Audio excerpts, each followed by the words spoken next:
Assalamualaikum warahmatullahi wabarakatuh. Salam sejahtera untuk kita semua. Perkenalkan, nama saya Nurholis dari Sosiologi 2019A. Kepada yang terhormat, kepada Bapak Jeki selaku dosen pengampu mata kuliah teori-teori kritis, dan kepada teman-teman yang saya banggakan. Semoga kita semua masih diberi kesehatan dan diperlancarkan semua urusan kita. Sebelumnya, saya meminta maaf terlebih dahulu tentang adanya suatu kesalahan-kesalahan dalam materi yang saya paparkan, baik itu kesalahan tentang tokoh maupun materi-materi yang saya paparkan. Pada kesempatan ini, saya akan sedikit menjelaskan atau berbagi ilmu tentang teori-teori kritis mengenai rasionalitas komunikasi menurut Jürgen Habermas. Berikut penjelasan tentang Jürgen Habermas tentang teori rasionalitas komunikasi. Jürgen Habermas. Riwayat hidup Jürgen Habermas. Habermas lahir di Gummersbach, dekat Düsseldorf, Jerman pada tanggal 18 Juni 1929.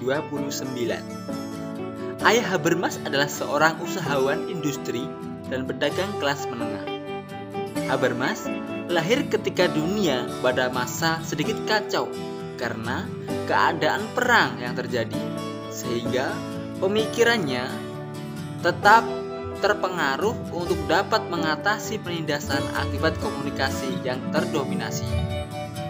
Habermas belajar filsafat di Göttingen pada tahun 1956 dan Habermas menjadi seorang asisten Adorno di sekolah Frankfurt.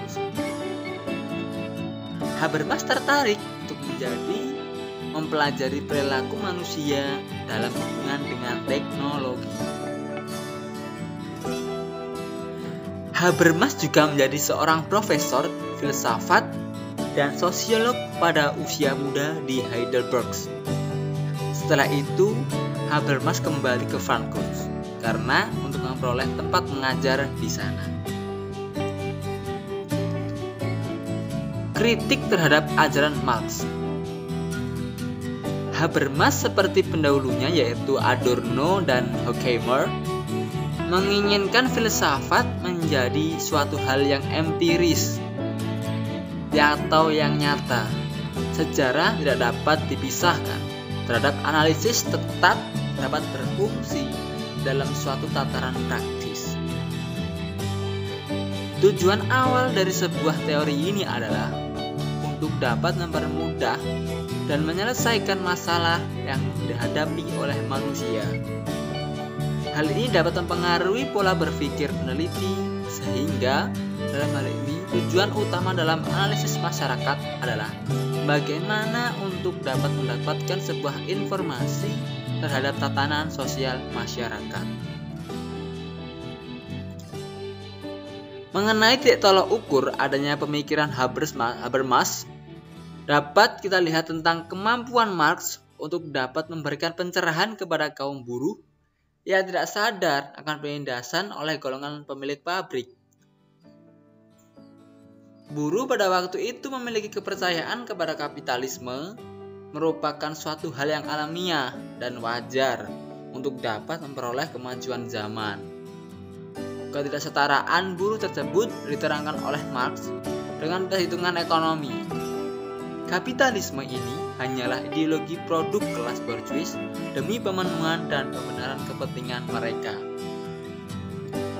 Dalam artian hal ini adalah adanya pemanfaatan kaum borjuis terhadap kaum proletar tentang perekonomian atau proses kapitalisme yang mereka lakukan. Pada proses kapitalisme ini, di mana kaum borjuis dengan pemilikan modal atau pemilikan faktor-faktor pemilik pabrik, mereka dapat memanfaatkan kaum proletar untuk kepentingan-kepentingan mereka, yaitu pada bidang perekonomian.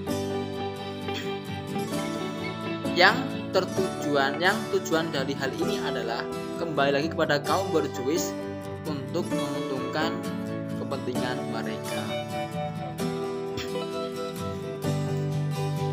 Kondisi yang terjadi ini menyebabkan Marx seolah-olah menjadi seorang nabi karena mampu menunjukkan sifat-sifat mana saja dari kapitalisme yang tidak memanusiakan manusia. Kondisi penindasan ini harus dapat diubah karena sejarah merupakan hasil dari pekerjaan manusia, bukan takdir Tuhan yang mutlak.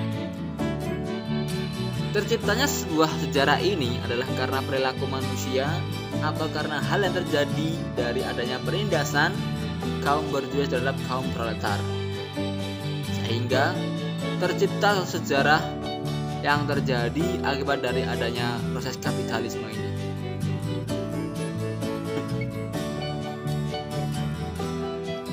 Adanya kesalahan asumsi atau pandangan atau hal yang diterima ini terjadi karena menganggap negara akan dan harus hilang ketika masuk dalam tahap masyarakat sosialis.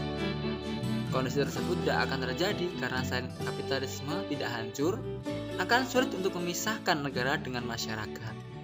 Negara merupakan produk masyarakat yang dimaksudkan untuk mendapatkan kemakmuran.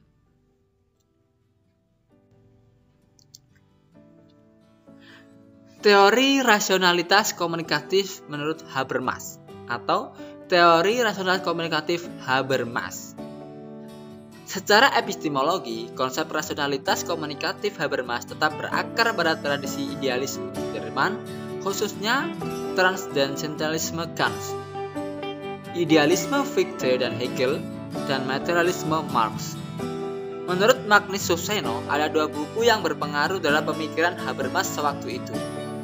Sewaktu mahasiswa dan kemudian menjadi acuan pemikirannya ke depan. History and Class Consequences karya George Laucias dan Dialektik der Aufklärung besutan Marx, Horkheimer, dan Theodor W. Adorno. Habermas terhadap Marx telah membantunya untuk merumuskan perbedaan antara dua macam rasionalitas. Rasionalitas yang pertama adalah rasionalitas sasaran dan rasionalitas komunikatif. Yang pertama adalah rasionalitas tindakan instrumental. Dalam hal ini, tindakan yang hendak mencapai sebuah sasaran, entah di alam, melalui pekerjaan, atau perubahan sikap orang lain, melalui tindakan strategis. Sedangkan yang kedua adalah mendasari komunikasi antara dua subjek setingkat yang akan tercapai apabila mereka saling mengerti. Dengan kata lain, dalam hal ini rasionalitas komunikatif hanya mungkin dalam hubungan bebas sederajat antara dua subjek. Menurut Habermas, seperti yang dikutip oleh Thomson, saat kita menggunakan istilah rasional, berarti kita beranggapan bahwa ada hubungan yang tertutup antara rasionalitas dengan pengetahuan. Kita beranggapan bahwa tindakan atau ekspresi simbolik adalah rasional sepanjang didasarkan pada pengetahuan yang dikritisi. Habermas menggagas konsep rasionalitas komunikatif yang mengacu pada masing-masing tiga klaim validitas yang menjadi persyaratan dalam ucapan. Karena sebuah ekspresi bisa rasional tidak hanya jika ia dinilai berdasarkan relasinya dengan dunia objektif, akan tetapi juga dinilai dengan melihat sisi norma sosial yang melegitimasi. Dalam term yang lebih jelas, rasionalitas komunikatif adalah sebuah paradigma baru yang merekonstruksi pandangan kerja teori Marxis atau ortodoks menjadi paradigma komunikasi. Tujuannya adalah untuk memperoleh konsensus dan terciptanya demokrasi radikal, yaitu hubungan sosial yang terjadi dalam lingkup komunikasi bebas penguasaan. Dalam konteks komunikasi ini, perjuangan kelas dalam pandangan klasik, revolusi politik diganti dengan perbincangan rasional di mana argumen berperan sebagai unsur emansipatoris. Dalam perbincangan itu, refleksi diri menjadi faktor yang menghasilkan emansipasi dan pencerahan. Jadi, rasio komunikatif katakanlah membimbing tindakan komunikatif untuk mencapai tujuannya. Bersepakat mengenai sesuatu atau mencapai konsensus tentang sesuatu. Taruhlah dalam menghadapi wisatawan asing sebagai contohnya. Saat kita berhadapan dengan wisatawan asing, kita berusaha untuk mengerti kata-kata yang diucapkannya dalam bahasa asing bagi kita.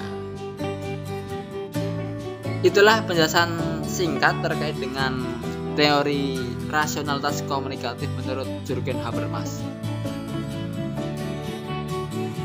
Nah, teman-teman, itulah materi yang dapat saya sampaikan mengenai rasionalitas komunikasi menurut Jürgen Habermas.